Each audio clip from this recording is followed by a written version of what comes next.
सृष्टि की रचना के तुरंत बाद जब ब्रह्मा ने चारों वेदों की उत्पत्ति की, तभी विष्णु के कानों के मैल से दो भयंकर असुर प्रकट हुए। पहला था मधु और दूसरा कैटभ। भटकते भटकते जब उन्होंने चारों ओर केवल जल ही जल देखा, तो उसी जल को पीकर वे अत्यंत शक्तिशाली बन गए। शक्ति के साथ आया अहंकार और फिर शुरू हुआ विनाश का बीज। भ्रमित होकर वे ब्रह्मा के पास पहुंचे, जो कमल के आसन पर स्थित थे। गर्जना करते हुए बोले, अरे तू कौन है? इस आसन पर बैठने का अधिकार तुझे किसने दिया? ब्रह्मा मौन रहे और यह मौन उन दोनों के क्रोध का कारण बन गया। उन्होंने कमल का डंठल हिलाना शुरू किया। ब्रह्मा तो बच गए, लेकिन वेद उनके हाथों से छूटकर सागर में गिर गए। मधु और कैटभ ने वेदों को जल में छिपा दिया और धमकी दी, हम सृष्टि का नाश करेंगे।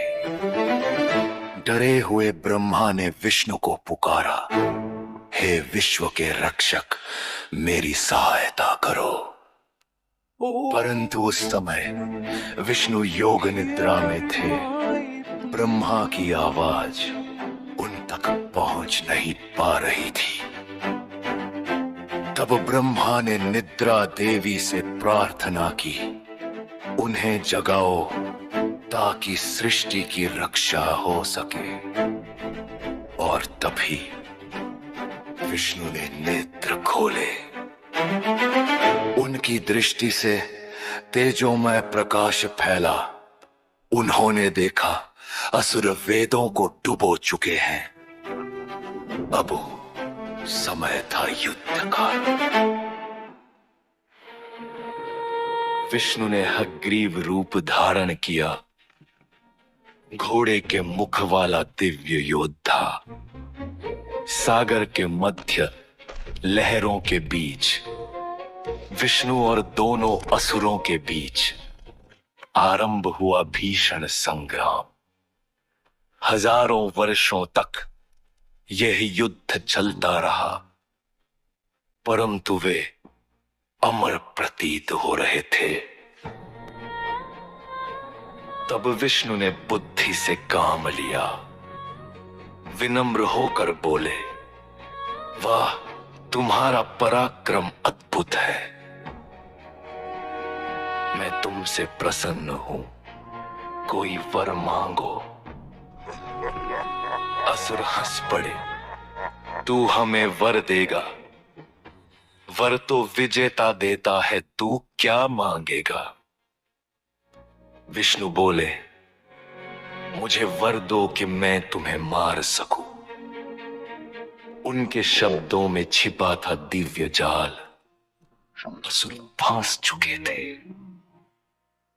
उन्होंने शर्त रखी, जहां जल न हो वहीं हमें मारा जाए। विष्णु ने विराट रूप धारण किया। उनका शरीर ब्रह्मांड जितना विशाल हो गया। वे सागर के ऊपर उठे और अपनी जंघाओं पर दोनों को रखा और वहीं उनका संहार किया। इस प्रकार विष्णु ने सृष्टि के पहले विनाशक तत्वों का अंत किया। उन्हीं के कानों से जन्मे असुर उन्हीं के हाथों से मारे गए। विष्णु ने वेदों को जल से उठाया और ब्रह्मा से कहा, इन असुरों के मेद से पृथ्वी की रचना करो, उसे मेदिनी नाम दिया जाएगा। सृष्टि फिर से प्रारंभ हुई, पर अब रक्षक, सर्जक और संहारक तीनों अपने अपने धर्म को भली भांति समझ चुके थे।